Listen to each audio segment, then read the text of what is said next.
Tom Fox and Kristy Grant-Hart return for another episode of the award-winning Two Gurus Talk Compliance. Welcome to the Two Gurus Top Compliance podcast with me, Kristy Grant-Hart.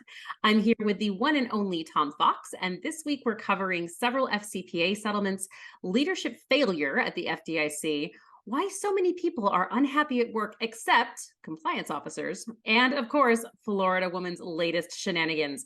But first, Tom, how has your week been, and what do you think is the most interesting development? Well, I guess what I learned, I took last week off to move, Kristy, and happy belated Thanksgiving to everyone, but never go dark during a 3-day work week because we had in short order Chat GPT, we had one FCPA declination, we had a second or two FCPA enforcement actions, and then we had the largest crypto fine in the history of the world ever. So it was a heck of a week not to be on my computer, and that's what I learned. Listen, Tom, I actively missed our podcast. I mean, we pushed it by a week to accommodate Thanksgiving, and I have to say, on Wednesday last week, I was twitchy. I wanted to record, so I'm glad we're here today, for sure. And then, of course, I have to shout out to the University of Michigan for beating Ohio State. Go Blue. Go Blue. All right. Where do you want to start today? Well, I have to say, of all the insane stories, including Florida man and Florida woman, I don't think you can top the FDIC. So that, when I used to have this awe of the Supreme Court, I still had the awe of the FDIC. And apparently that was misplaced as well. You want to tell us why and how? Yeah, absolutely. So, okay, I will start with a story. Obviously, this thing shocked me. Both from the audacity of it, but also from the workplace leadership perspective. So we could talk about this for an entire podcast, but I am going to focus on the spectacular lack of leadership, which is really coming out of the FDIC's multi-decade sexual harassment issues and toxic work environment. So the Wall Street Journal performed truly phenomenal reporting to bring this story to light. They interviewed over 100 people, many of them who spoke on the record about experiencing really explicit and repeated instances of sexual harassment, only to have their complaints either not responded to at all or to have their perpetrators moved to a new location without any punishment. So the story I want to focus on is about the chair of the FDIC named Martin Grunberg and his time that he was dragged before Congress and probably will be again to respond to some of these allegations. And he's actually a really challenging character. He first joined the FDIC in 2005, so he's been with the agency for nearly 20 years, and he's on his second stint as the FDIC's chairman. So sometimes leadership doesn't know there's a problem, except, of course, he absolutely did, because in 2020, the Inspector General found the FDIC's sexual harassment policies were falling short. So what did Mr. Grunberg do? Well, I could paraphrase, but it's much better to use his own words to show the fantastic leadership at this agency. So I'm going to do my best dramatic reading here. One of the senators said, quote, "What the hell is going on at the FDIC?" Another one, this may be the first time the word skanky has ever been used in an official hearing, but it was, quote, "The culture is skanky at the FDIC. It's disgusting. What are you going to do about it?" So when asked about his response to the 2020 report, Mr. Grunberg said, "Whoops, sorry, I wasn't the chair at the time." And so the senator said, "You didn't do anything, did you?" And he said, "Not at that time, no." Senator said, "You and your colleagues ought to hide your head in a bag." Again, fantastic. Can't make this up. When asked about whether the offenses uncovered by the Wall Street Journal should have been fireable, his response was, and I quote, "It depends upon the facts of the case and the law," unquote. Tom, I'm going to echo Senator Kennedy of Louisiana. What the hell is going on at the FDIC? Well, I can only answer that by the question posed by Senator Loomis from Wyoming. The culture is skanky. You're absolutely spot on. I mean, not only was this obviously a failure of corporate culture, but it's a failure of leadership literally at the very top. Like, well, maybe we had something wrong, or it was probably just some women that were upset, and that's all. That's the only thing he didn't say. It was just beyond belief and you're absolutely right to call out the Journal for their reporting. It was phenomenal. Mhm. And the people they talked to, the stories were just horrific. And these people were on the record talking about this. So, kudos to the Journal for breaking this. Whenever you think of their editorial policies, they will not put up with corporate shenanigans when they uncover it. So I hope they come in here with a very, very, very big steam shovel, not a broom, and clean this out. But there's a lot of work to be done here. And maybe Spark Consulting needs a lifetime contract with the FDIC. Maybe I can shout out to that in this podcast, and it'll filter its way to the powers that be.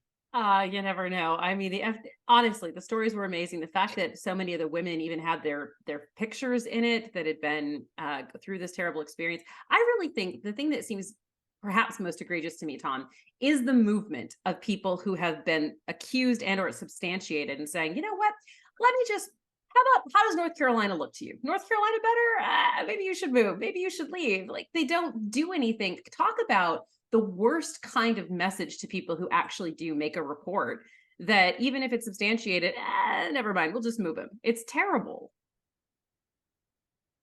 Yeah, I think we're going to get to revisit this one down the road. At least I hope we do. I imagine we will. Fantastic.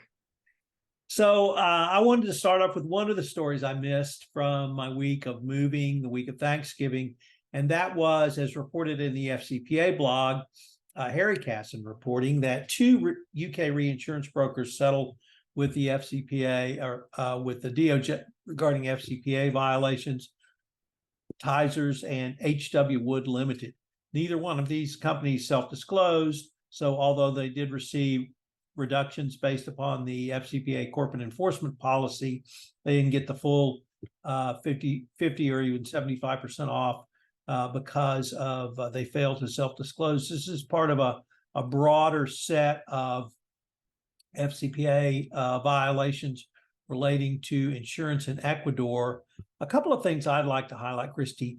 The first is most people think of insurance as private and private companies or, public companies.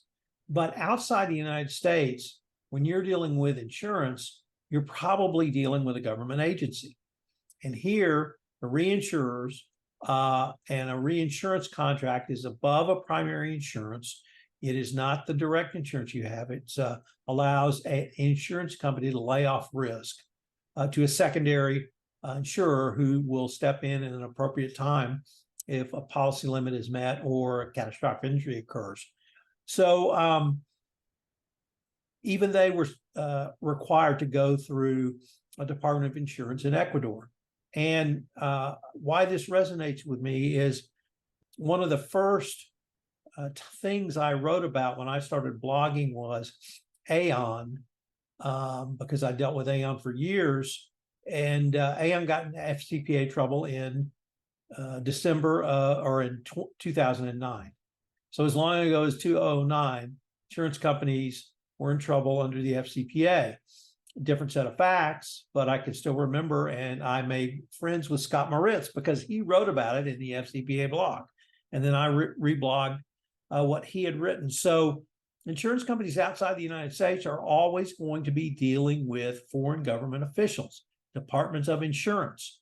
And they have to be cognizant of that, even if they're private companies, even if they're trying to get reinsurance deals with private companies outside the U.S., you're going to have a government touch point. So that was really the other thing.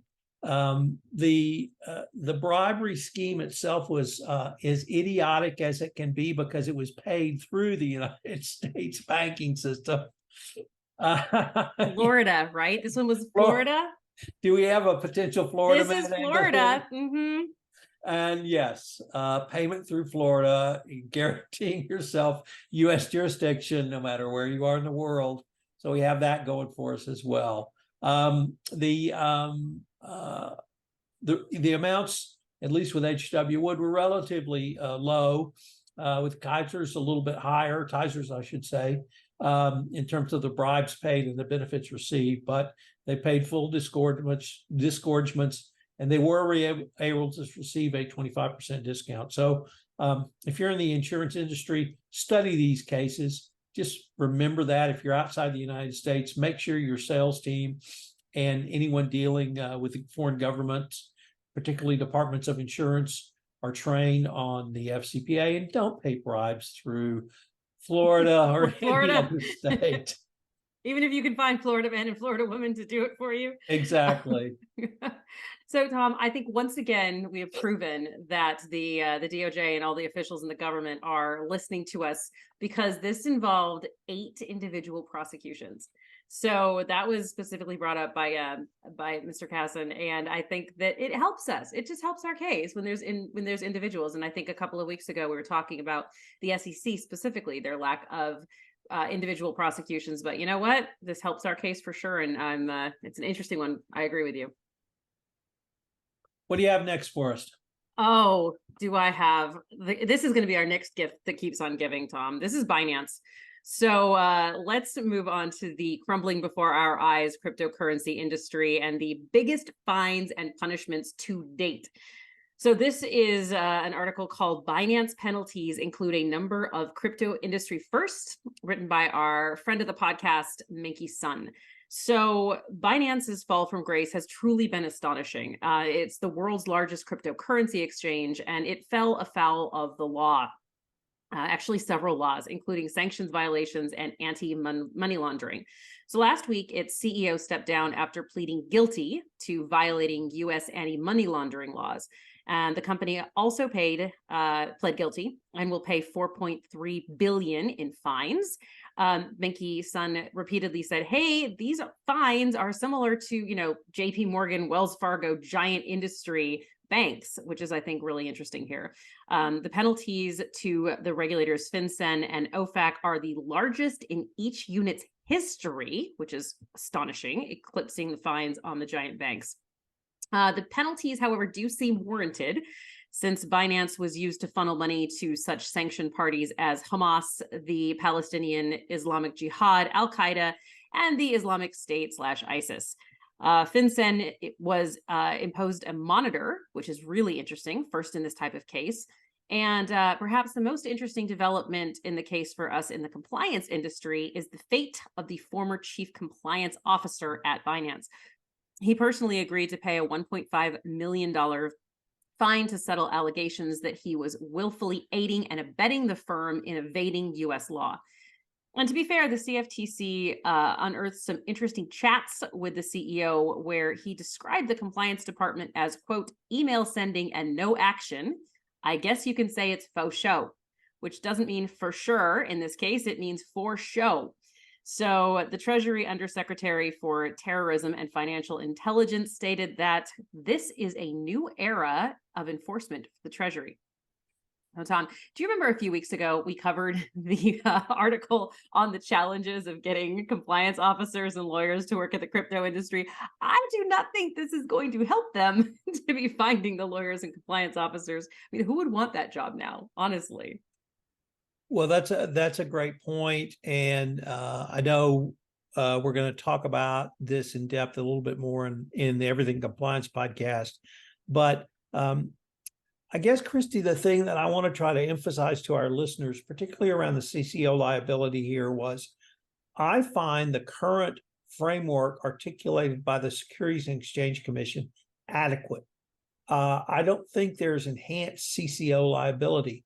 Now, the SEC is not a part of this enforcement action, but they have a framework that basically says if you are grossly negligent as a CCO, basically you put your head in the sand or turned your head so that you didn't have to see anything, you don't get the resources to do your job, or you're a part of the bribery scheme or the corruption scheme, you're subject to being prosecuted. And that's what we have here. And this is as good an example of the CCO being a part of the bribery scheme that we have seen in recent history. So it emphasized for me that the framework we have in place, I think, is adequate. And even the Republican commissioner of the CFTC said that he thought this was an appropriate enforcement action against the CCO because they literally were a part of this. So for those who particularly the New York bar, has tried to put together a framework for potential CCO liability. I don't think we need that. And I have not seen CCO enforcement overreach by literally any agency. But if we circle back to your point, if you become a CCO for a crypto exchange, all I can say is you're in for a long, hard ride. Can I share something that we've been laughing at in my house here? This is probably ridiculous. We've been singing C is for crypto and crypto is for crime. Crypto, crypto, crypto, you'll do time. Here we go. Very good. Thank you very much. All right. I think we're moving to compliance week, and it's excitements about people in the job and what they like and what they're worried about. Right. So really one of the top events of the year from Compliance Week is their survey of inside the mind of the CCO. And they've dropped this report and started writing about it. Kyle Rasur, the editor-in-chief, is going to write a series of articles about it. And his first article was about whether CCOs are really happy in their job, what keeps them awake at night, pay disparity, or gender pay disparity. And initially he reports that CCOs are incredibly happy in their job. And I guess, Kristy, that would be consistent with not just you and me, but our colleagues who are both in-house and those in the consulting world. We all very much have chosen this profession and all very much enjoy what we do in this profession. And there, I'm going to speak for all of us. So there. But the first article that really interested me was what keeps CCOs up at night. And it is keeping up with the regulatory policies. And then number 2 is lack of resources and support. Number 3, establishing a culture of compliance. Really, the significance of that for me is the DOJ says, they're going to be assessing culture as a part of an overall assessment if you find yourself in a white collar or FCPA enforcement action. So, and then the next to last with 3% was personal liability, and that speaks a little bit about what we just talked about. So, I think the overall results were very good. Compliance reporting lines were mixed, with 39% reporting to legal, 34% reporting to the CEO, 21% to the board, a board committee, or 38% rather to the board or a board committee. So lots of information. We'll be exploring it on from the Editor's Desk podcast I did with Kyle Rasur, and I'm sure you and I will be talking about it going forward. But it's really, I think, one of the top annual surveys. Shout out to Compliance Week for doing this annually and literally improving it every year. I'm really impressed with it as well. I have to really call out the idea that 93% of respondents said that they like their job, who are compliance officers, and that goes up to 96% if you're a CCO or a CCO. So it's really the antithesis of an article we'll talk about later, which is why is everyone so unhappy at work right now? But apparently everyone does not include those compliance officers, which is pretty cool. I'm also going to be interested to see if they break down that board reporting, board lines, and whether or not there's dotted lines to CEOs or who's actually GC plus. Because I found that the fact that they said that all those folks are going just directly to the board, interesting. That's not been my experience. It's my experience. It's either CEO or GC with dotted lines or with some reporting to the board too. So interesting to see if we can get some more detail in that one. So Kristy, a little birdie told me you're coming out with another book. When this airs, it will have come out with. It comes out, we're recording Wednesday. It comes out tomorrow. I'm going to be up at like 5 a.m. with excitement about this thing. Thank you for providing the quote on the front, Tom. You are an amazing friend and supporter of all of these things. I sent it out to 75 of the different sort of thought leaders, clients, friends. And so far we've had really, really great response, people saying they started reading it and didn't put it down. So I'm really hopeful that it resonates in the community. Well, tell us a little bit about it. Okay, well, it's called Your Year as a Wildly Effective Compliance Officer. And it's really a response to, sometimes I've gotten reviews that say, you have to be Kristy to do what it says in Wildly Effective, how to be a wildly effective compliance officer.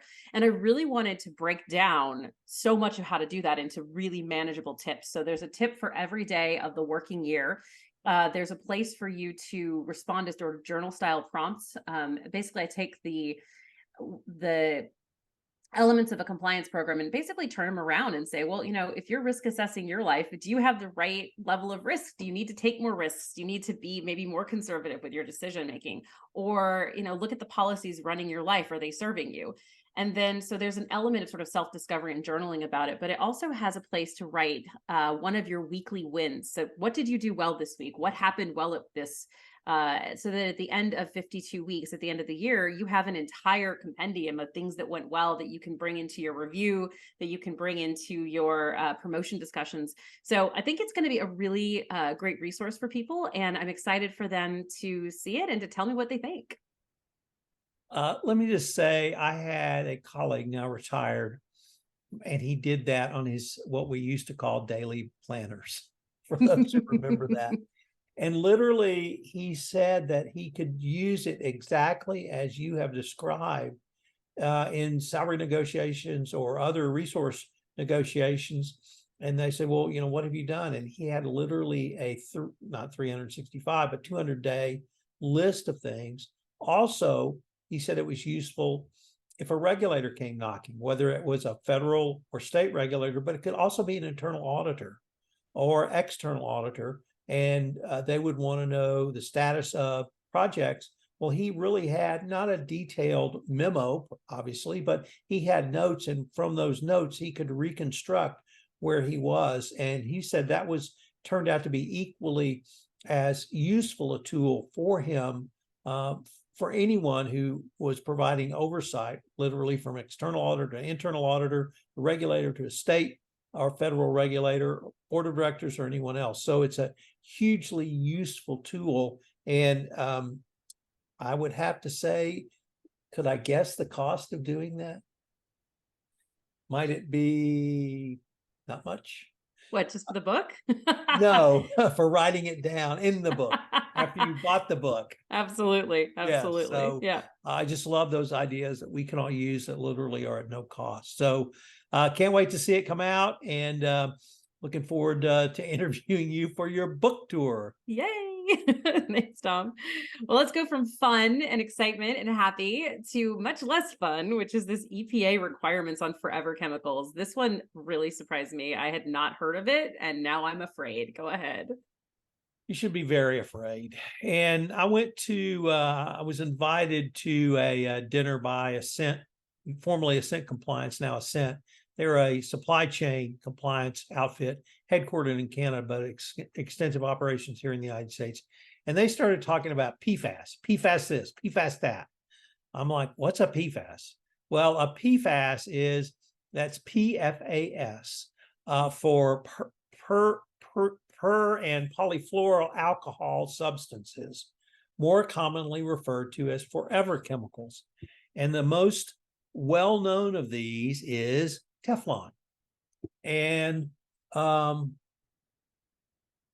anything with a product or a component that's going to help non-stick dental floss, for instance, much to my joy, I was told I had to stop using dental floss. But it's things like bandages and trauma kits. Think of the Band-Aids, or even if you think about when you have to hit someone with electrodes to try to restart, that's got a non-stick component on it. Those are all forever chemicals, and they've been in industry probably since at least the 50s. And so that means you and I have been exposed to them our entire lives. And it's the next wave of really dangerous chemicals. Now, 3M, who is the largest manufacturer of products based on forever chemicals, have said in 2024, there's 25,000 products they will discontinue. Yeah. And literally everything from Teflon pans to dental floss to Band-Aids to a ton of other things. So there's going to have to be this huge shift. For companies who are involved in the manufacturing or sale of these, the litigation costs are extraordinary, beyond extraordinary, billions of dollars. And 3M is, I think, getting ready to settle their first wave of these lawsuits, which is leading them to actually leave the market. So you're absolutely right. You and I in anti-corruption compliance, I was stunned to hear about this. I said, I could not believe I've never heard of this. And they were talking about it. And then the woman who wrote the article we cite for this is Callie Edgren, and she's with Ascent. I interviewed her for a podcast on this topic. So everyone needs to just be aware of that. And at some point, it doesn't matter what, if you're in any kind of manufacturing and you're in compliance, you're going to be asked to look at this for the potential liability of your company. So you need to get it on your radar and be a little bit prepared. Yeah, and I think it's worth reading the article because it goes into not just the environmental concerns here, but what they're looking for is that the EPA has put out these rules that are probably going to create shortages and make supply chain decisions very difficult. So they were saying in the article that there's likely to be no PFAS certifications from sort of like we have anti-bribery certifications. So are we going to be able to say that? And if we're not able to say that, is that going to be a massive problem? Are there going to be potential bribes in supply chain shortages or hoarding, those kind of situations? So there's definitely, go look at the article, look at the EPA disclosure rules. And I could not believe that according to this article, 97% of Americans have PFAS in their bloodstream. So, oh my God. Okay. But from a compliance point of view, take a look at it for that due diligence element, and the EPA disclosure framework will be very interesting to see what happens. So, Kristy, other than our compliance colleagues, is everybody else happy at work? They are not. There is a really interesting article that was titled, "Why is Everyone So Unhappy at Work Right Now?" So it's our friends at the Wall Street Journal are doing some heavy lifting this week. The article is an in-depth review of a number of polls indicating great dissatisfaction about work. So top culprit, forced return to office policies and the ensuing resentment that employees feel about abandoning their flexibility from working from home. Also not helping is the fact that a whole lot of folks gave up their city rentals or city apartments for houses that they now own in smaller markets or that are closer to family. So a different article noted that 10% or so of people currently selling their homes are doing so because they have to move back to where they were pre-pandemic so that they can go back to the office. To give companies their due, employees in the survey also said that distance from other employees or working from home and lack of face time was also causing stress, misery, and culture breakdown. So in other words, to a certain degree, companies are damned if they do and damned if they don't. Also, it's interesting, after the Great Resignation, the salary increases that people expected to make them super happy did not, in fact, do so. So on that hedonic treadmill, people got used to them. And when they didn't provide the happiness boost they expected, people were then less satisfied with their new roles. So sadly, adding benefits and higher salaries have not translated into happier employees, but not everyone is miserable. Those who either chose to switch roles during the pandemic and didn't have to, or those working with a mix of in-person and remote, those are the happiest employees as well as compliance officers. So Tom, I know a lot of compliance officers have hybrid and remote jobs. Do you think that's driving the happiness level up, or is it just something else about being a compliance officer that's so awesome? I think it's largely being a compliance officer is awesome, as you know from my children's book. Indeed. Entitled "Being a Compliance Officer is Awesome," because every day we get to fight or be a part of the fight against the worldwide scourge of bribery and corruption. Bribery and corruption cost the global economy $3 trillion annually. And literally, you and I, every day, whether we're writing a blog post, whether we're doing a podcast, whether you're helping a client, whether you're doing background due diligence, whether you're reviewing a business justification report, the smallest thing, you're moving the ball forward. And so I just see this as a hugely emotionally satisfying industry. We're incredibly collaborative. You and I have both worked in private practice. You and I have both been in-house in legal and compliance. And there's nothing like the compliance community across the globe. You can pick up the phone and call any CCO anywhere in the country and say, hey, I've got this situation. You ever come across this? Can you give me some ideas? Now, they're never going to share confidential information, and I'm not pretending to say they will, but they will always answer your question because there's no trade secrets in compliance. There's used to be 10 hallmarks, now there are 11. Okay. And they work for every compliance program. So there are no trade secrets, and everyone is really rowing together in this journey. So I know I kind of went off topic to my evangelist status a little bit, but I think that's why people enjoy it. And it's collaborative, and it's an open profession for genders and races that were locked out of a more mature corporate profession such as law.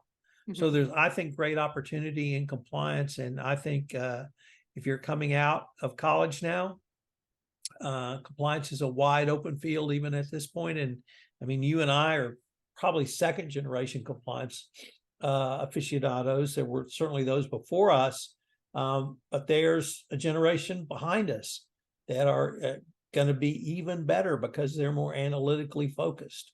So sorry to go on my high horse there. No, I fully agree. I think that what we do is the coolest profession in the world, and that we have the most interesting work, and it's meaningful and purposeful and purpose driven. So I fully agree with you. Preach. That's great. So let me do the next two stories so we can end with our good friend Florida woman. Mm-hmm. I mentioned one of the things I missed during my week off was a declination. So I'd like to shout out to LifeCore for obtaining LifeCore Biomedical, obtaining a declination from the Department of Justice. And of course, they satisfy the 4 components: self-disclosure, extensive remediation, extensive cooperation, and profit disgorgement.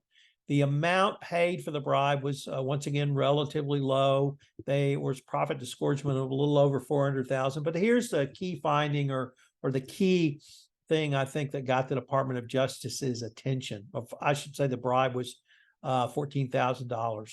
But literally within hours after the company's internal investigation confirmed that misconduct had occurred, they disclosed these findings to the Department of Justice.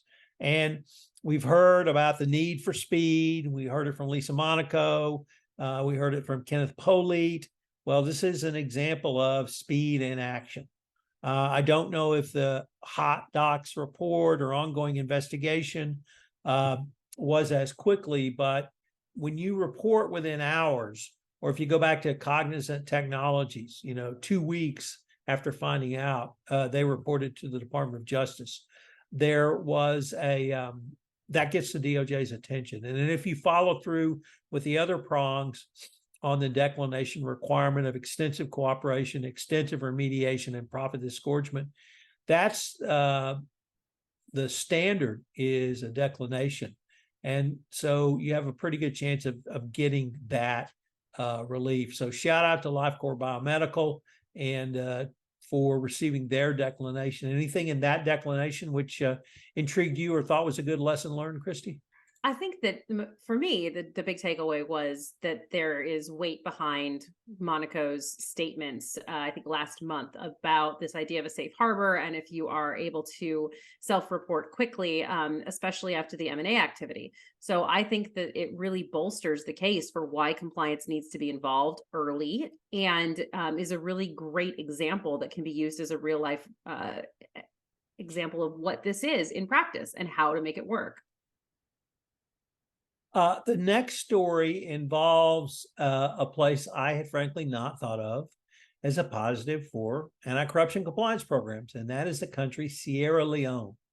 In an article in the Global Anti-Corruption blog posted by Francis Kefala, who is a commissioner on Sierra Leone's Anti-Corruption Commission, he discussed how the Sierra Leone had moved from an enforcement mindset to a prevention mindset.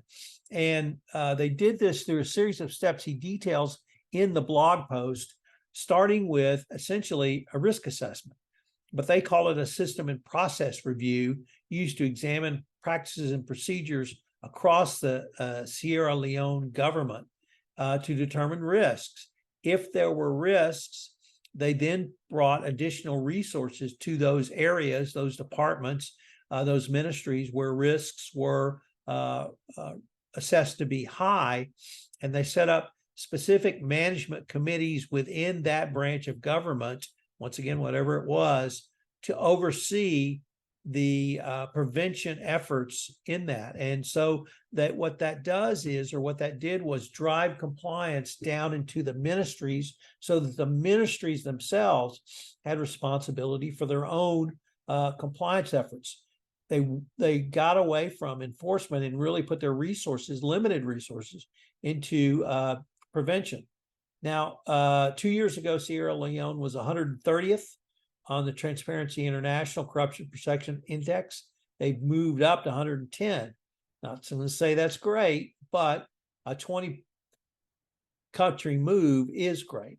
And so it really shows you, even if you're recognizing this is a federal government instituting a governmental policy, I thought this model was really interesting, Kristy, because it showed they assessed the risks. Their risk management strategy involved driving compliance literally to the front lines at the agency level, having the agency responsible for implementing the compliance solution for their own agencies, and then reporting back up and working with the Anti-Corruption Commission. They have even talked about, they didn't call it a monitorship, but it was extra sets of eyes on the individual agencies as if there was a higher risk of corruption, and they identified higher risk were those agencies that dealt with lots of money. So I thought this was a really interesting approach. I would not have thought to look to Sierra Leone for compliance program guidance, but we can, we should, and I'm going to going forward. I loved this. So when I started reading it, I thought, what is this? We're going from enforcement to prevention in a place that is number 130. What is this? But what was so cool about it was I liked that where they have the list of government services that ministry is supposed to be providing and a phone number to call if they tell you a different price and you're an individual who is going there and recognizes this as a bribe. It's so empowering when you're trying to stop the demand side. And it's not something I've seen very frequently discussed, really trying to stop it within the government itself. So I think that it's a very, very interesting model. He noted that places like Singapore and Malaysia, several other countries have taken it on. I think it's really, really, really interesting. And I'm very grateful that he wrote it. Well, we're now to fan favorite, not Florida man, but Florida woman. The What Floridians. have you got for us this week?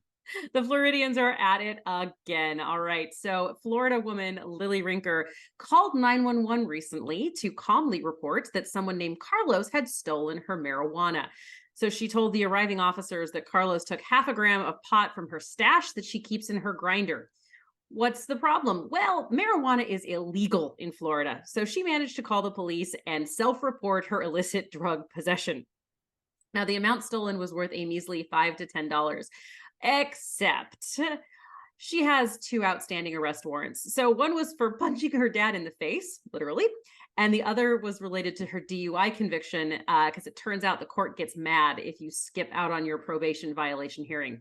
So Miss Rinker was unsurprisingly arrested. Now, the New York Post, which published this story, noted that there were several other known Florida incidents of people calling the police to report theft of their illegal items, including a recent self-described drug dealer who called the cops to complain that someone had stolen cocaine from his car. So clearly, Tom, I think the moral of the story is that Florida women should move to a state where pot is legal, right? That's the moral of the story. Maybe take one of those IQ pills to increase your IQ to 10 or 20 points. Amazing. Well, thank you for joining us this week. I'm Kristy Grant-Hart. And I'm Tom Fox. Thanks so much. We look forward to visiting with you next time. Thank you. This is Tom Fox again. Thanks so much for listening to this episode. If If you've enjoyed this episode, I hope you'll subscribe, rate, and review wherever great podcasts are listened to. The award-winning Two Gurus Talk Compliance is a production of the Compliance Podcast Network.